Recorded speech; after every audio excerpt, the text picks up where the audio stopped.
Greetings loved ones and welcome back to my channel. In today's video I am filming another I love this stuff with Meghan Hughes. I'm Meghan Hughes and this is just where I show everything that I've been loving this past month. And I wanted to say quickly before we get into this that I'm sorry for my upload schedule that normally is aimed to be Tuesdays and Fridays has been just off this past month.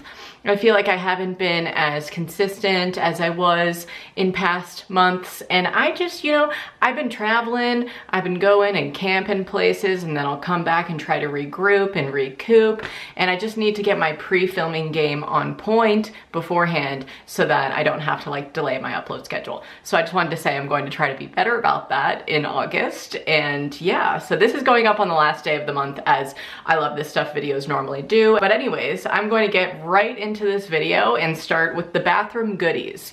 And I have to tell you, this is the first time in probably over a year in an I love this stuff video that I don't have essential oils to show.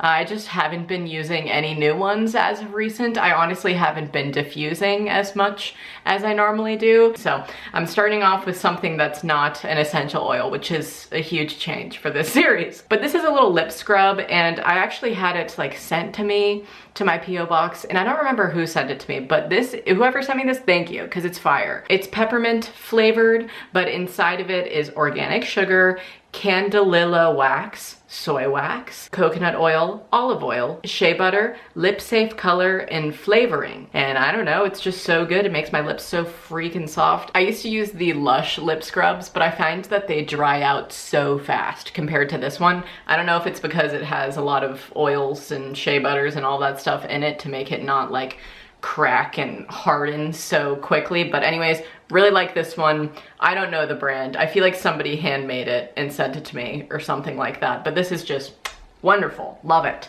And then my next bathroom goodie is kind of a more vaginal health goodie. And in my last I love this stuff video, if you saw that, I was talking about just trying to get my gut health in check, trying to figure out why I have frequent yeast infections and why that was happening, because I used to equate it to like birth control that was doing that. But then I went off of hormonal birth control and they kept coming back. And then in the comments of that video, I realized that so many of you have the same problem. So I did a little research into what helps people a lot, and I found this product on Amazon, and one of you commented this as well, to get boric acid vaginal suppositories. This is from the brand PhD.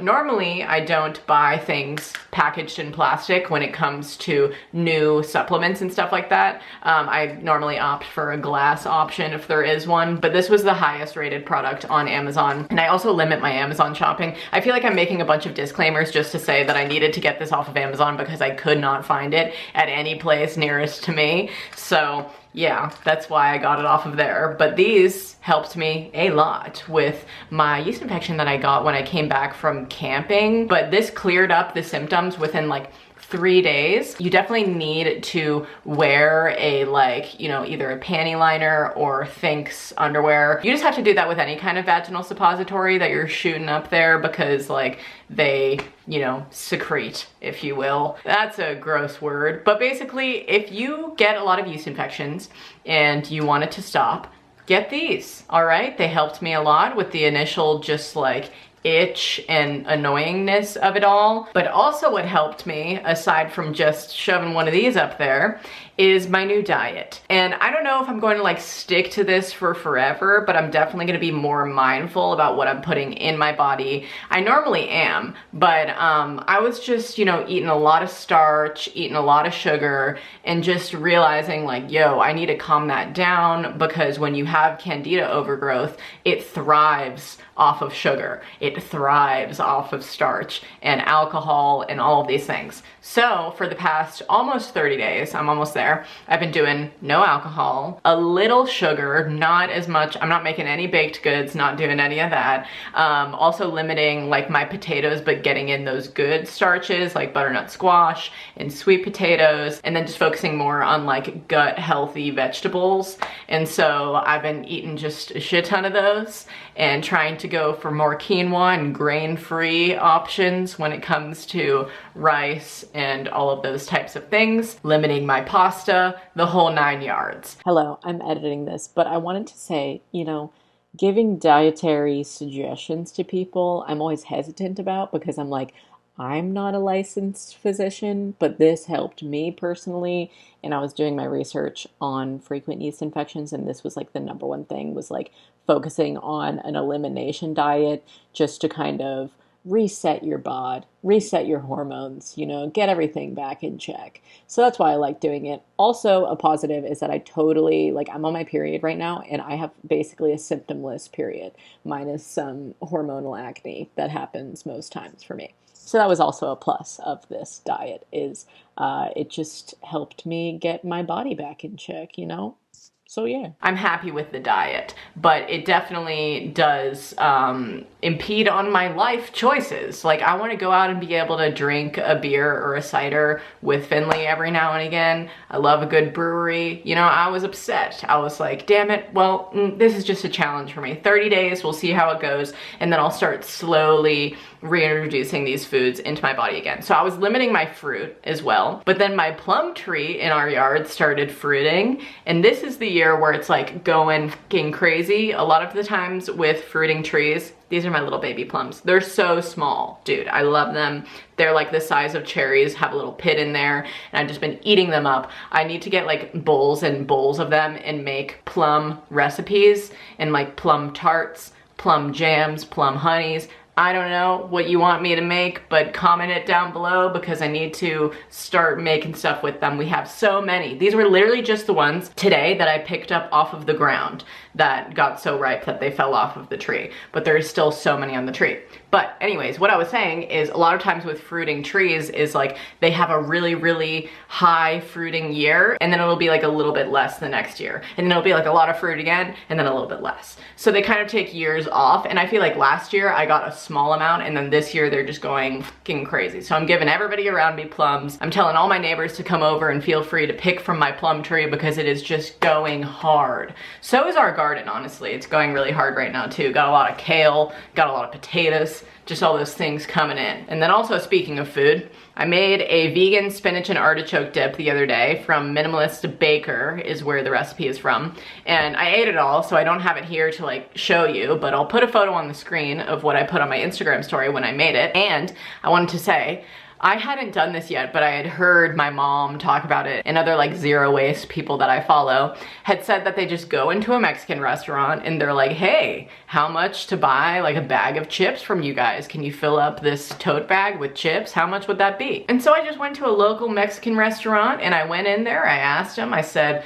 $5 for an entire tote bag full of chips. I'm talking like this many chips, like so big. So that's what I used to dip into the spinach and artichoke dip. So I didn't have to buy a plastic bagged bag of chips. It was wonderful. And overall, the recipe was just so fucking good. I would make it again and again. I love artichokes. I love spinach. I love dip. So just wanted to share that with you. If you love those things too, definitely freaking make it. So now let's talk about clothes and other miscellaneous weird items. So I guess this isn't clothes, but this is shoes. I got a pair of Birkenstocks. Oh my God, yes, finally, I am so happy that I am now fully initiated as a Pacific Northwest gal. I got the like jade green suede color. So yeah, got those, have been wearing them every single damn day. Don't know how I lived my life without them. So freaking happy about it. So great purchase. If you're in the market for a nice Birkenstock, I say do it. And then another miscellaneous item we have here is something that is kind of weird to show, but a lot of things in this series are weird to show. Crazy Creek chairs. Have you heard of them? I feel like I need to show you what they are for all of my like foreign people who don't know what a Crazy Creek chair is. Basically, they're just these nice, portable, foldable chairs, and it's just like a purse, but then you can sit in them and got the nice rocking back and forth situation. We got two of them. My parents actually had these in their garage, and we have had these for so long. When I was like 8, I went to Rockbrook Camp in North Carolina, and I got these chairs there, and my parents have had them ever since. And then Finley and I, with the amount of camping that we've been doing this past month, we were just like, okay, well, we need camping chairs. And then he was talking about how much he loves Crazy Creek chairs. I said, hey, my parents have some at home. I highly doubt they use them. They probably got some other foldable chairs. I know they do. So So let me hit them up, see if they'll send them out to me. And my mom did. It was incredible. So I'm just so happy to have those freaking Crazy Creek chairs in my life, baby. They're just great. Comment your favorite camping chair down below, okay? Because it truly enhances your camping level. Like, we were at a here before, and now we're up here. Like, it is just, it's so good to have a nice comfy seat in the woods by the fire, all right? So really happy about those. And now, let me just talk about a new obsession in my life, The Sims. Been loving it so much, been talking about it on my vlogs, on my Twitter, on my Instagram if you follow me on there. And I just have been a gamer girl, truly, this past month. Not only with this, because The Sims 4, great game. Don't know why it got such bad reviews. I mean, compared to the computer game version that I used to play when I was like 10, Sims 2 Double Deluxe, this is next level. The graphics are so good and you can do so much fun stuff. But also on our Xbox One, I've been playing this new game with Finley called Farm Together. And yes, it is just a game where we farm together, which is so funny because we like do that in our real life, and then to play a game doing it as well is just comical, honestly. But it is the cutest game, dude. I need to rave about it because, you know, The Sims, I feel like everybody knows about The Sims. You basically just like fulfill their needs and like design a house and have them get married and have children and build like a family and make them go to school and work. And they're just like online versions of humans, basically. But they don't speak English. It's all like gibberish, and it's so funny because you're just like, okay, I understand, like you didn't want to write a whole script for this. So they literally talk like, Floyd, Minoigan, and it's just like unreal. I love it. I love The Sims so much and have my whole entire life. Wasted a lot of time on The Sims when I was about 10, so why not do it again at 22, right? But also the game Farm Together, we just found the other night on the like Xbox store, and it was such a cheap game, and I love a good cheap game, you know? Don't have to pay that much money. I mean, The Sims was like $35 at a discount, but some games can get like really high up there, like 60 plus bucks for those like fancy new games and shit. But Farm Together was so cheap, and it's basically just like you customize your little farm character. You can have pets in the game that just follow you around. You can get a freaking tractor. You can get these buildings, and basically you just plant stuff, you water it, you harvest it, and you get racked up points and money, and you can buy and just bling out your property. You can buy more property and expand your farm. It's just so much fun. We've been playing it every night since we found it, and it's been a hoot and holler in time. So if you are a gamer, you like playing video games, definitely check out Farm Together because it's just a fulfilling experience for me to be able to grow things on a game and get money for them, and then be able to buy other farm animals. We got some cows in the game, we got some chickens. You know, it's just like we're living our best farm life online. And yeah, it's just a great time. So wanted to talk about that. What else have I been doing on my television screen? I have been watching a lot of comedians in cars getting coffee, and I started the series because Finley just went out of town for like 9 days, and obviously I had a lot of time alone. And before bed I was just, you know, browsing through shows and stuff like that, trying to figure out a new show to watch in my own time because like I have my own shows that I watch without him. Basically, it's just Jerry Seinfeld getting other comedians in fun, fancy cars, and they're just like old, and they give you like a profile of what the car is, and then they bring the comedian in and they interview them about their life and what they're doing and their first like improv show or stand-up show or whatever they do. They talk about what they're into. And the first episode that I actually watched was Miranda Sings, and I watched it on YouTube a while ago, and I was like, oh, that was fun. You know, that was a funny little thing, but I never watched it on Netflix. And then the first one that I watched that got me back into it was the Seth Rogen episode. Loved it. I also really loved the Jim Carrey episode, the Tina Fey episode. It's just been a good time, so I would highly suggest it. I also really like the Will Ferrell one. Pretty much just watched all of my favorite comedians in cars getting coffee. And then I've also been watching Queer Eye when my sister just came to visit me. I'll link the vlog on the screen of a little vloggy poo that we filmed together. But we were watching a lot of Queer Eye, and I really don't watch that show very often on my own. Like, only when I'm with Lindsay do I watch that show. But as soon as she left, I was like, well, that show's great. I gotta keep watching it on my own time. So I did, and I finished season 4, and I just loved it. So now I have to go back to the older seasons and watch those too. But Queer Eye season 4, wonderful. Really love them. I feel like everybody picks like a favorite of the Fab Five. I love them all for different reasons, but I really love Anthony. I think he's great, very handsome man. Same with Karamo. I mean, they're all great in their own ways, but those are my two top faves.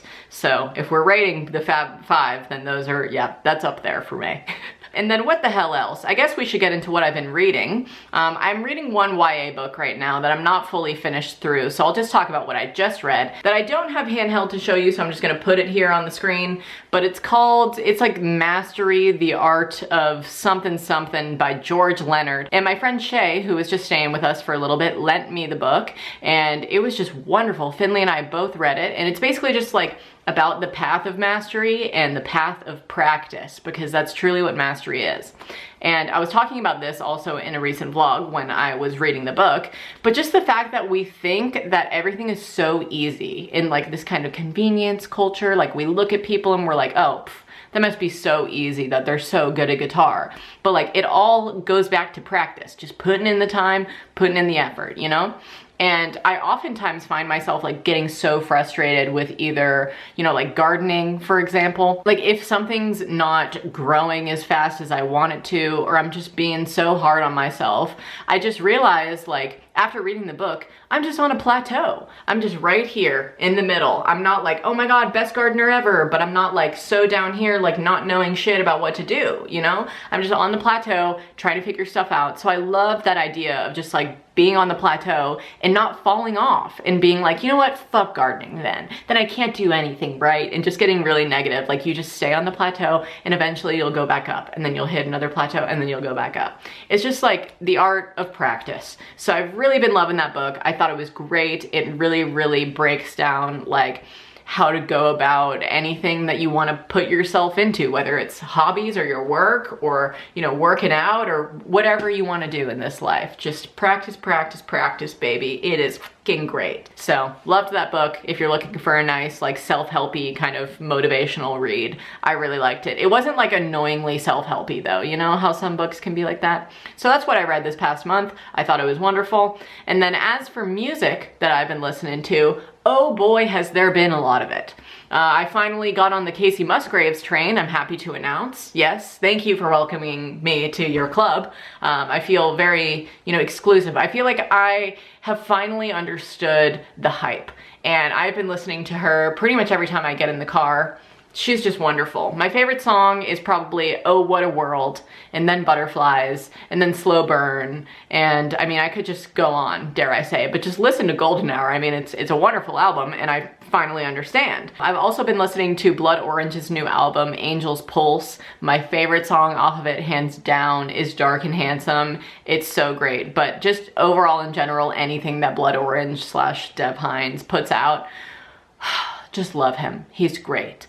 Also, Willow's new album, Willow Smith, she's fire. My favorite songs off of her new album are Female Energy Part 2, Time Machine, and Pretty Girls. And I also like Overthinking It, that last song on the album. And then what the heck else have I been listening to? The 1975 just released a new single, and it's just called The 1975, which is always the first song on all of their albums they've released. But they have a new album coming out in 2020, but they just decided to release this single with Greta Thunberg, who basically went on the track just to give a speech about climate change and how we need to rally together and rebel. And they're giving all of the profits from the streams and the song in general to Extinction Rebellion, which is wonderful to hear. I hope in the future that more musicians kind of get on that train of like donating the music to a great cause, or donating the money from the music to a great cause.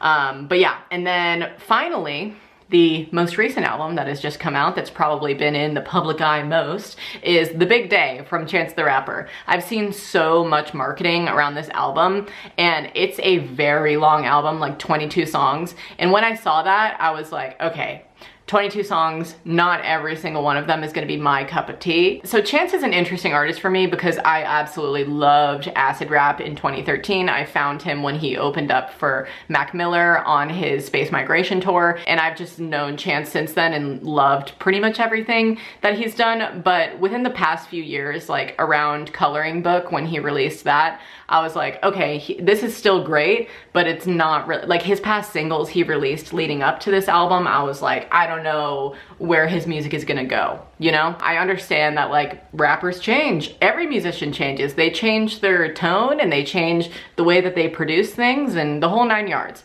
So I was worried about the album and how I would feel about it, but I was so pleasantly surprised. I felt like he really went back to kind of his older like rap roots and was just putting a lot more of his old rap style on the album. But my favorite song off of this whole album is Sun Come Down. It like makes me emotional. It's so good. I love it so much. It's definitely my #1. And then I also really, really liked We Go High. I just love when he starts off very quiet and it's just him and his voice just kind of like singing the melody to keep the song going.